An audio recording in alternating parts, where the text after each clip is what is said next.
Bakit hindi nagsustento? Hindi, pero may another family na siya ngayon. Oo. Di ba? Isipin mo yung burden mo na yun. Bakit hindi siya nagsusustento? Nung naghiwalay kasi kami because of third party na first time niyang ginawa. And So, last. First and last, congratulations. Wala siyang provider mindset. To the point na minsan magbibigay siya, minsan hindi. Diba? Pinapili niya ako kung mag-aaral pa siya, magtutuloy ng college, or magtatrabaho.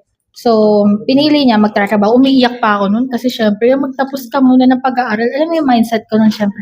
Magtapos ka muna ng pag-aaral kasi Para maging mabuild, maganda yung mas work mo. maganda, syempre, mas maganda yung work niya, no?